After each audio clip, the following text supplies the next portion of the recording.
To say that the new Bloodline have been on very thin ice with WWE management over the past couple of weeks would be a massive understatement, as the Bloodline has been nothing but trouble for Friday Night SmackDown, and specifically for SmackDown GM Nick Aldis and Hunter ever since Solo Sikoa took over the faction following Roman Reigns' title loss to Cody Rhodes at WrestleMania 40. No doubt WWE had their issues with the Bloodline faction even before Roman Reigns left, and Solo Sikoa took over as the new tribal chief. Hence some tense interactions between Nick Aldis, Triple H, and Roman Reigns prior to WrestleMania, with both executives making it clear to Roman Reigns who really runs things backstage. Obviously not him, but since Roman's leave from WWE after WrestleMania, the Bloodline has truly become a catastrophic problem for WWE, one in which they simply cannot control,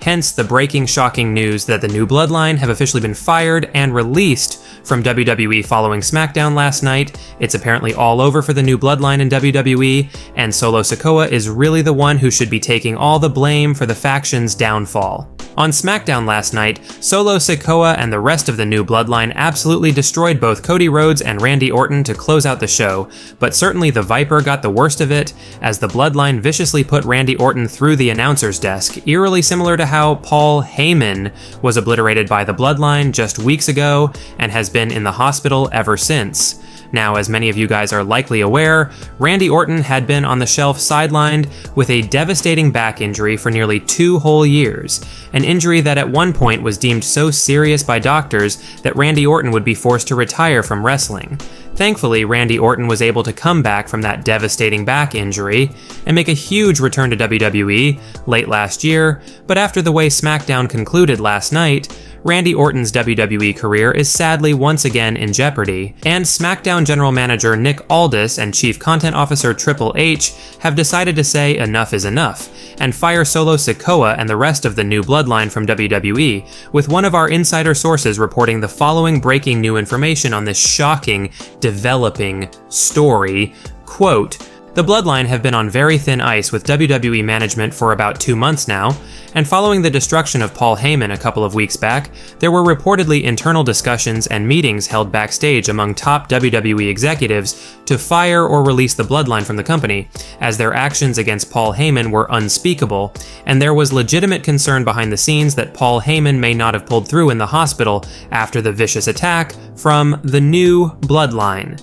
We have been told that a lot of executives were in favor of the idea of just flat or firing Solo Sikoa and the rest of the Bloodline following the destruction of Paul Heyman. But the final decision rested on Triple H's shoulders, and in the end, Hunter decided to give the Bloodline one last chance. While an indefinite suspension was talked about backstage, Triple H decided on giving out hefty fines for all the Bloodline members after their destruction of Paul Heyman, roughly $100,000 for each member of the faction, with Hunter apparently warning the Bloodline that if anything like that ever happened again, they would immediately be released or fired from the company. Triple H doesn't want to deal with that sort of a headache on a regular basis, with a powerful faction going against the rules in WWE and causing complete havoc, while at the same time bringing on negative PR the WWE's way for things being so out of control and innocent non-wrestlers like Paul Heyman being put in serious danger. So again,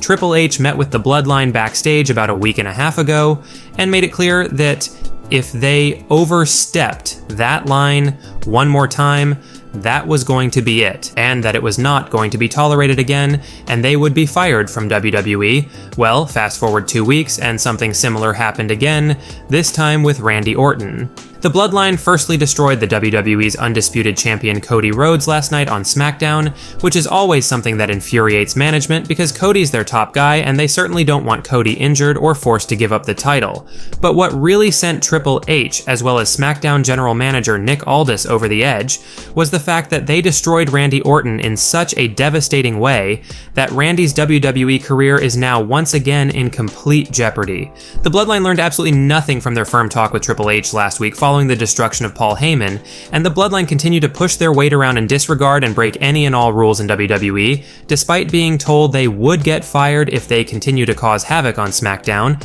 And last night, what they did to Randy Orton was exactly what they did to Paul Heyman, viciously sending Randy Orton through the announcer's desk, with Randy Orton suffering serious injuries. Now, WWE management would have likely been furious with the Bloodline for doing what they did to Paul Heyman, to really any superstar, but the fact that it was Randy Orton who had just recently miraculously returned from a devastating back injury is what has caused Triple H, Nick Aldis, and other important WWE executives to apparently secretly fire or release Solo Sikoa, and the rest of the new Bloodline after SmackDown went off the air this week. Randy Orton is seriously injured again, and there is concern that Randy's vulnerable back has been injured again, which means Randy Orton could be forced back to the sidelines with a forced retirement looming, which has royally infuriated Triple H. There is currently backstage speculation that as soon as SmackDown went off the air this week, Triple H immediately confronted the new Bloodline in gorilla position backstage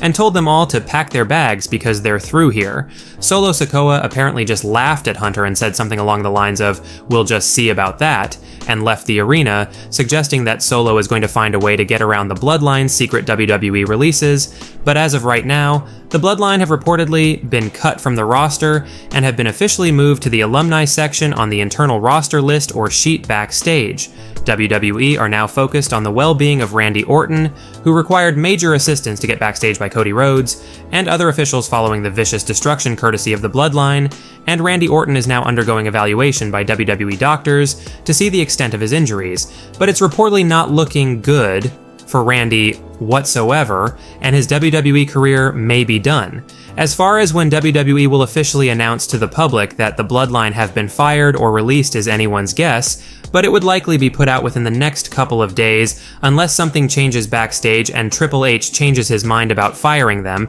which we can't say is totally off the table, so time will tell how this thing all plays out, but as of today, the Bloodline are fired from WWE. Now, let us know down in the comments section below if you guys feel Triple H, Nick Aldis, and other WWE executives are making the right choice by firing or releasing Solo Sikoa along with the rest of the Bloodline for what they did to Randy Orton last night, which has now put Randy Orton's WWE career in jeopardy. Or do you feel like the Bloodline should be able to continue to get away with causing havoc like this on SmackDown with no repercussions? And finally, do you guys feel the Bloodline being released or fired is too harsh of punishment and that they should simply get suspended or receive another round of fines? Let us know. Well guys, that's it for today's major wrestling news. Make sure you leave a like and comment, and also make sure you subscribe to the channel with notifications turned on so you'll never miss out on an episode. Finally, if you haven't already, give us a follow on Twitter at TSE Wrestling, and we will see you guys in the next video.